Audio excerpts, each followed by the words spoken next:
Welcome back, or if you're new, welcome. This is Deafies Vod. This week we wanted to discuss going out to concerts, movies, theater, everything like that. Also, deaf actors, singers, artists, musicians, everything like that. That's what we wanted to discuss this week.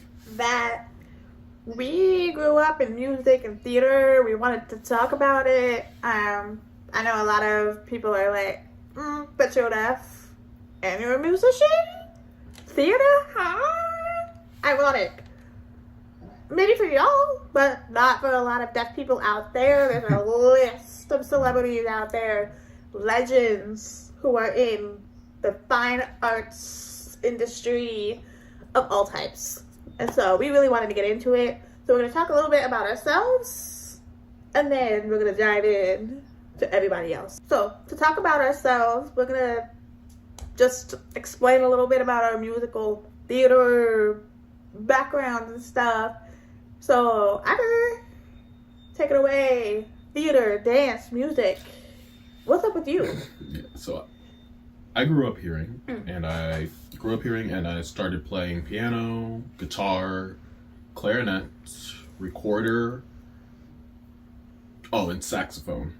Yeah. Wow. And yeah. I still have I didn't know that. a lot of them. Yeah. Wow. That's amazing, actually. And then I started doing theater in middle school, actually. Okay.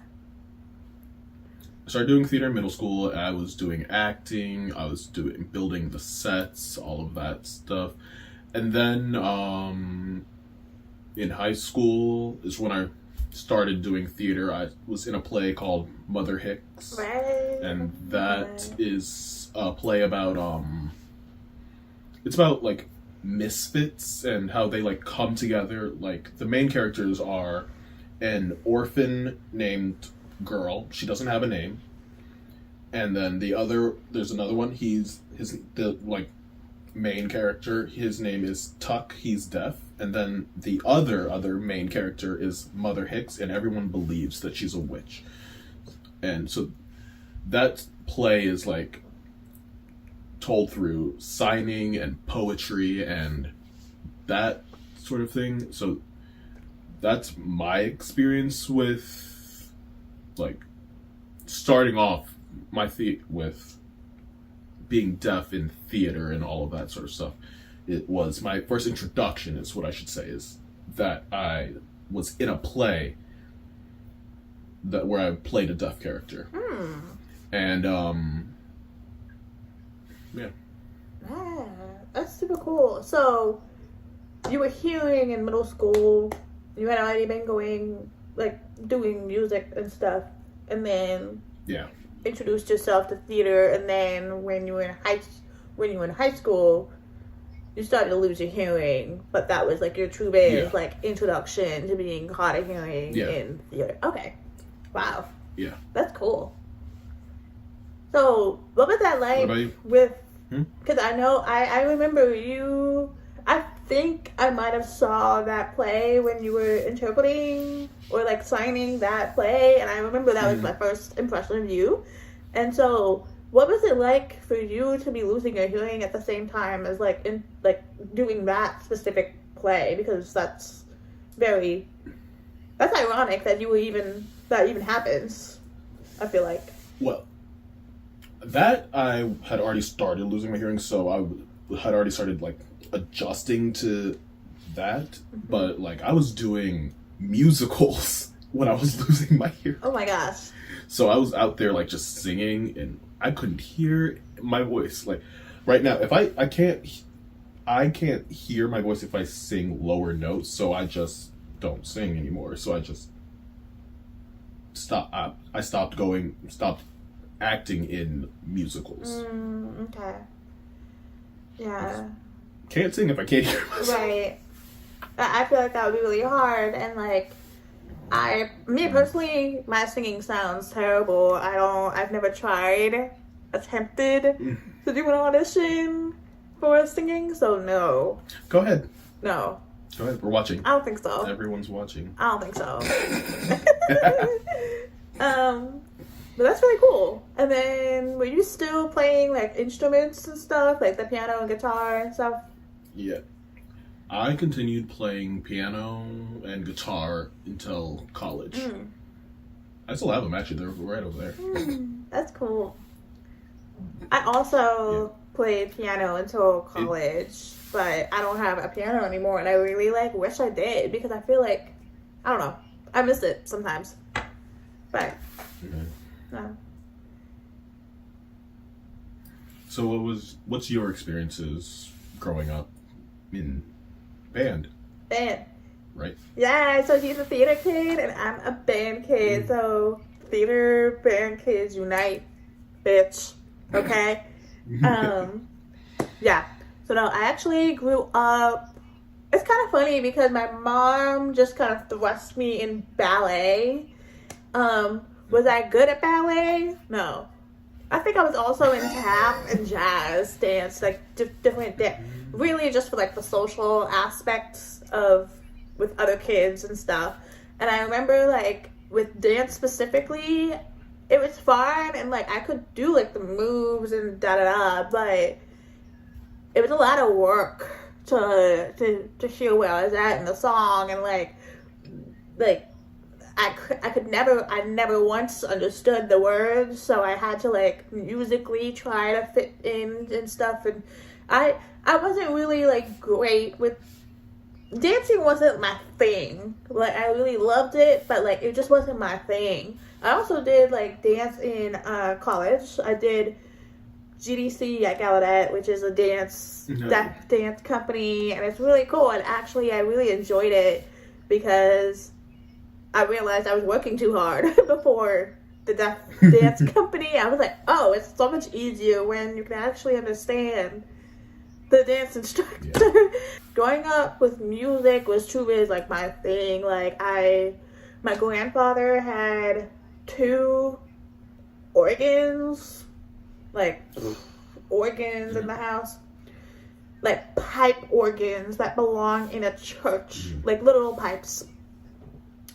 So, yeah, it's a whole, I'll tell you later. It's like a whole thing. So, as you can imagine, it was pretty loud to have that in someone's house. Yeah. So, for me, that was perfect because I could hear that. And I think probably I was 1 or 2, at least they tell me that I was like, banging on the keys and stuff and like playing around or whatever. And then as I continued, like, getting older, like, I think when I became, like, 5, I, like, showed, like, a continuous interest in doing, like, lessons. So they were like, oh, like, she got some healing labs, I don't know about this.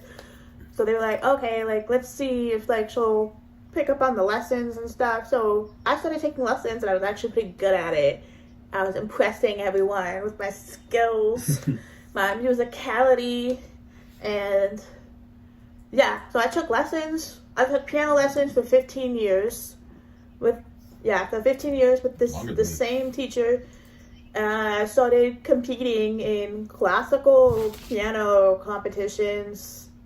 And yeah, it pushed me a lot. I will say, like, it pushed me to be more confident in myself, but I was not confident in myself as a musician back then because I didn't realize how deaf I was, if that makes sense. Like, so I was born like 98%, at least that's what my mother tells me. I don't know if that's a lie, but well, it's hard to tell what you can hear and you can't hear, like, sometimes, and Yeah.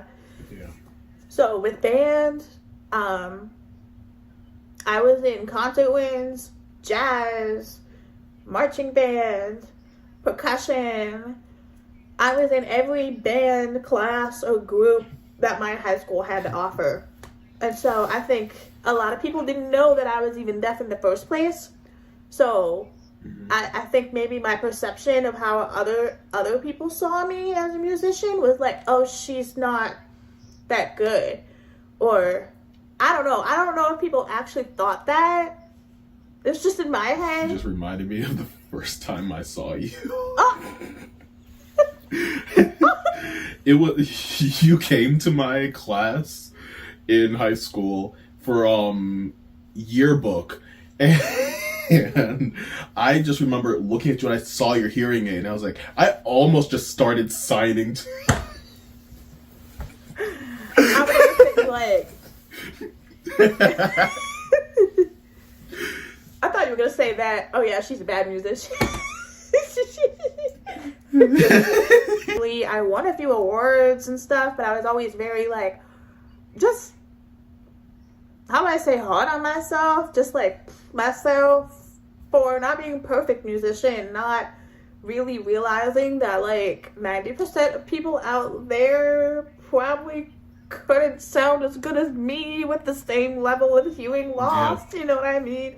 And so, not saying that to be like overly like confident in myself, but I think for kids, for like hard of hearing and deaf kids and teenagers and stuff, I feel like a huge thing that the both of us would probably emphasize is that, bitch, like, be a little bit more confident in yourself, because you are deaf and you're a musician and a dancer, an artist, a rapper, singer, like, you're doing that. But have a little bit more confidence in yourself, because that's badass. I remember sometimes I would be doing performances on the football field, my hearing aids would die in the middle of me doing a trumpet solo or like a piano solo in a jazz performance, or like, and then I would be completely deaf playing a solo or like a team solo or something, and just not knowing what I sounded like and just hoping and praying that no one heard a mistake. That's actually the reason why I stopped band. Traumatic. No, for real. Oh yeah, no. I stopped in like 6th or 7th grade, and it was just because I couldn't hear my clarinet around the other people. I'm like, do I sound good? Yeah. Is this good? You brought up something I remembered. When I was in symphony band, like the huge band, I would often be like looking around at people's like finger positions. So like finger positions, and I would notice like where we are in the song. So it wasn't necessarily I was hearing the song and following along. It was that I was watching the song. And following along, like watching people's like papers. So I had an FM system, which is like that little microphone that you give to your teacher, and that they and it like connects to your hearing aid via Bluetooth, FM technology, whatever. So I don't know why I would give the FM system to him, but it's not like I need to hear more in band because it's already so loud. I don't need to emphasize the loudness, but this band teacher he would forget to turn it on when he spoke, so I wouldn't even hear him speak. And then, I swear to God, every day without fail, every time we would tune our instruments, he would turn on the FM system just because he forgot. Not on purpose, but he would just forget, oh, I have to turn this on, silly me. And then the piccolos, the flutes, they were right there. And oh my God, it felt like I was getting a lobotomy every time. My brain was getting sliced open every time. I hate piccolos to this day. I'm traumatized by piccolos. Traumatized. I can't stand them. And the other part of tuning, and I feel like a lot of deaf people who used to be like band kids can relate, is that we're always the ones that are out of tune. Like we're either like sharp or flat. And the band teachers will do this thing where the whole band, their hearing is crazy. They can pinpoint one person in like a group of 35 people. Someone is out of tune. Someone's out of tune. It's the clarinets. No, it's the flutes. No, it's the trumpets. It is the trumpets. One by one, start tuning. And then who is always the one that was out of tune? but me. But me. It was like an everyday, like, humiliation ritual to find the person that was out of tune. It was always me. You just reminded me of high school. I was we were like practicing for the play. What was the play? Oh, Once on This Island. It was it's like a retelling of The Little Mermaid. Yeah. And we were just singing, and I remember the choir teacher, she was helping us practice, and she was like, "So who is singing Soprano 2?"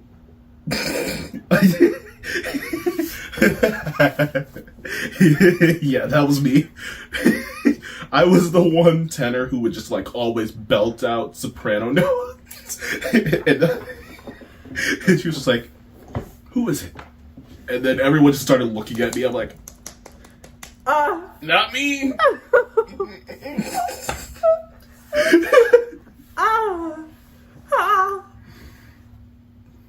That is so freaky. Oh my god. Trauma. PTSD flashbacks.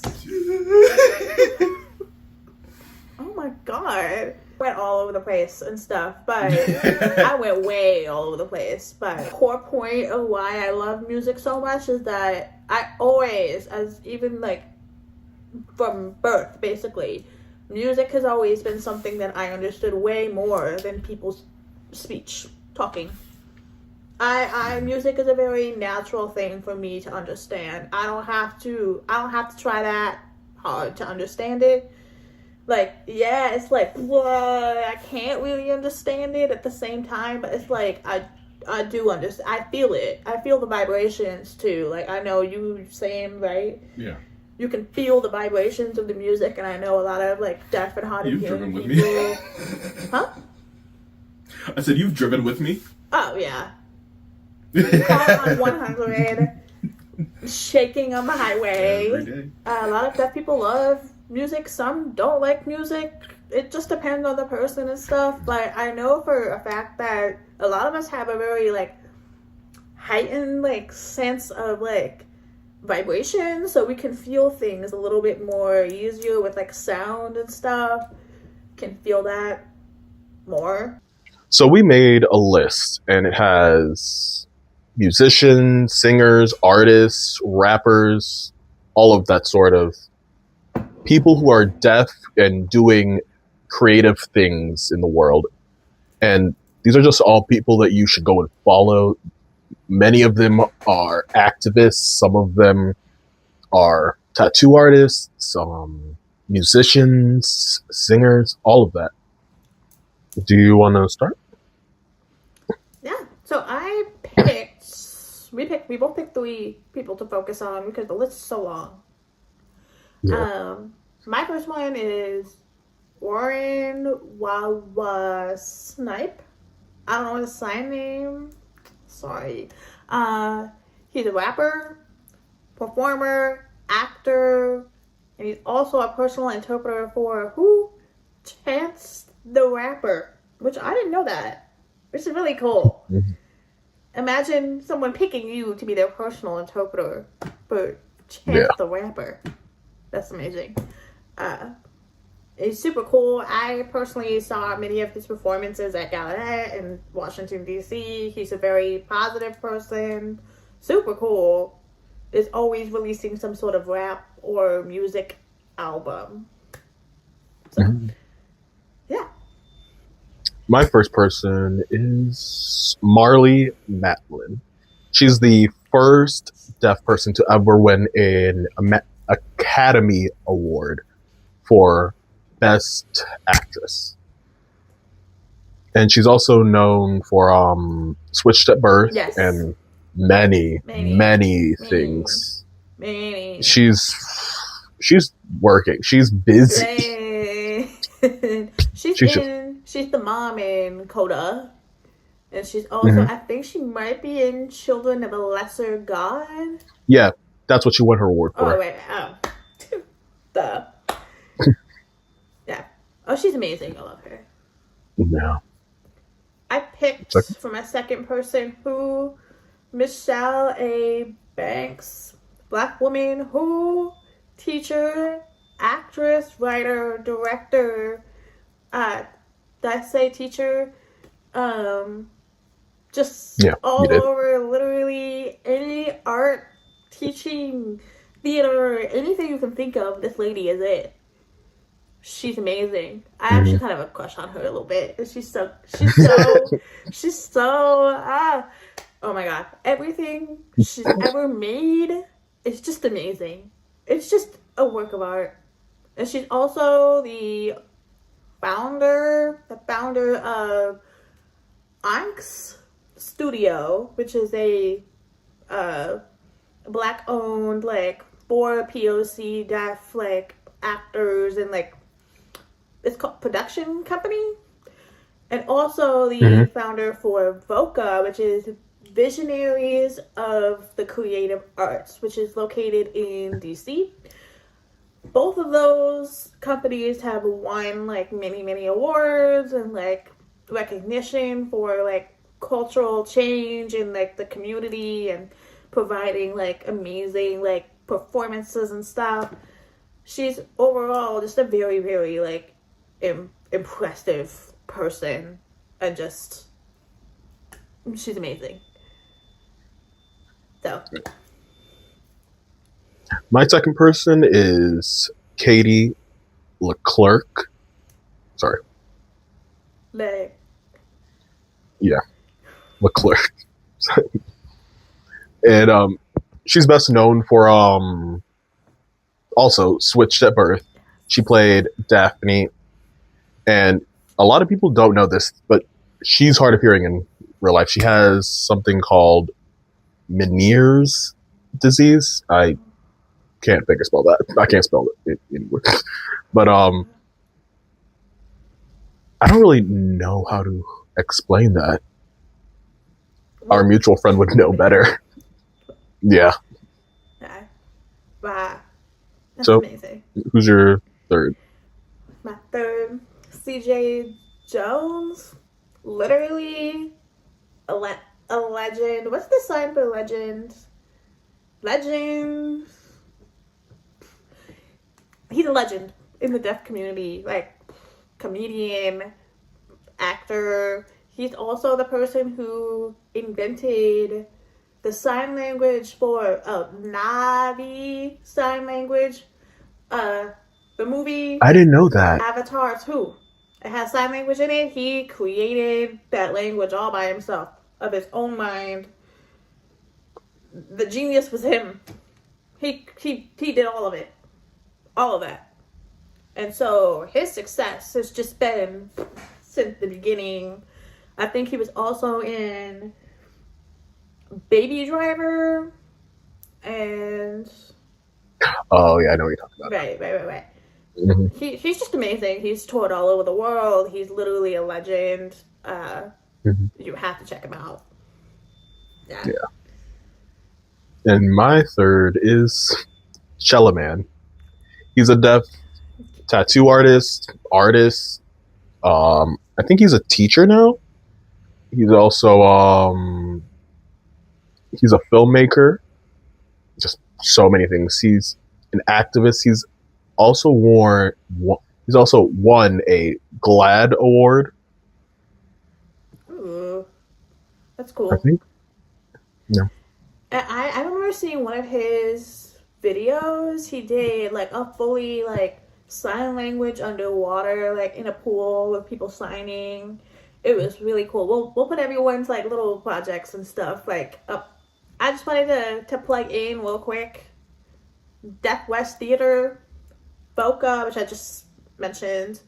Deaf Oh my god. Broadway. All like theater companies, like production companies, type companies, theater, mostly theater. Amazing, and they always have some sort of thing like going on. Like VOCA is obviously it's in Washington DC, but they literally have a play like every like 2 months. Deaf Broadway, I believe, is in New York City and also maybe LA, but don't quote me on that. I think Deaf that one West might be Theater. in LA, right? Deaf West Theater. Yeah, I think so. Yeah.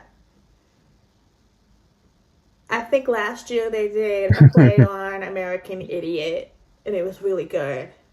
I was so jealous. Oh my gosh. But yeah, there's a lot of like deaf. This reminded me of my mutual on TikTok.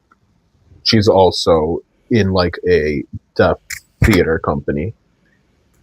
If I can remember it, yeah. Oh yeah, and then there's the K-pop group, Big Ocean. Big Ocean. They're new. Well, she told me about them recently. I don't know if they're new. They recently went to Gallaudet like last year, 2 years ago. They performed on campus. So, but they've been growing in like popularity, and it seems like they're really good. I haven't listened to them that much, but yeah. Discuss what it's like for deaf and hard of hearing people to go out into the world and experience the arts. You know, concerts, music, art, movies, all of that. You just want to help, like, show you how it's different for deaf people to go and experience these things. You like to start? Yeah, so, for example, like, for the movie theaters, if you don't already know this part, but it's called Captive, oh my god. Captive View. My finger spelling is so a lot bad of finger today. spelling. It's Captive View. It's just like a stick with a screen on it, like a little screen, and the captions, like somehow maybe Bluetooth or something are connected to the movie screen in the actual like theater. And you just look at the captions and you look at the TV. Sometimes it can be glasses, so you can put it on, and that's like the best one that I've experienced. Those are my favorite. Those are my favorite. Yes. Because so cool. The caption stick literally dies like 5 minutes into the movie, and it's just like awkward. Every time I've had them, they just break. It's terrible. But yeah, for most deaf people, it's like we bring that Captive View and or the glasses, or sometimes if you're lucky, the movie theaters in your state or your area will have like open caption nights, which means like the captions already there. Yeah. That's normally just for like movies in different languages, though, that I've noticed.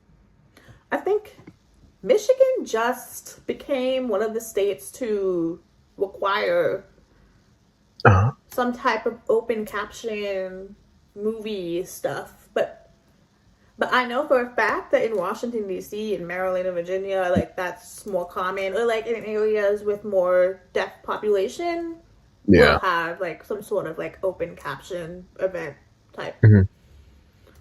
Yeah. Back in the day, it was like more popular for deaf people to go to the movie theater, like back when it was like silent movies, because they had captions on the screen for everyone. But when films started becoming like voiced and had sound, they got rid of the captions and deaf people stopped going to the theater. With the evolution of the radio, with the evolution of voice in movies and stuff, the deaf community was kicked out and forgotten and buried along with the silent films, and that meant they were basically oppressed again. So they got a chance to go see the movies, and then after that, like, I don't think a lot of people realize that a lot of people need captions to enjoy a movie. Like, I know right now when we're filming this, there's a huge debate on TikTok about going to the movie theater. And like, I would love to go to the movie theater, but half the time the Captive View thing is just broken. So what's the point of going if I Yeah. can't understand the movie theme? Right. Yeah, and if it's broken and they don't have a replacement, then you just paid Yeah. to just sit there and see what. Or the replacement is dead. The replacement is dead. So, we've discussed captioning with movies. What's your experience with going to concerts? I went to my first concert when I was 16. Mhm. So, before signing, before ASL, all that, my method was to study every song that I thought would be played at the concert or in the album or whatever and hope that they played that song. And most of the time, I didn't really, if I would struggle to kind of, pick out what song was being played and stuff, with the echoes and everything, and just, blah. So, I would memorize, every song I could. Yeah. And then if I couldn't understand what was going on, I would still enjoy, the actual, music part. But oftentimes, the words would just be whoa, I wouldn't really understand what's being sung. Even if I really know the song, I'm I can't tell what words are being said and stuff. But I still, it's about the vibes and, the music and the energy there and stuff like that. Yeah. So, I still enjoyed that aspect. I've never used a music interpreter. The few times that I've gone to a concert, I just did what you did. Study the lyrics and hope that they're playing the songs I know. But if I do go to a concert again, I will request an It's interpreter. so much better with the interpreters there. Yeah. And they really add to the shows and stuff, and a lot of times they get popular on TikTok. But I don't know, I really it's made me really appreciate concerts even more now, because now I can actually understand everything that's being said and da da da. So what would you say is the main way that you enjoy music?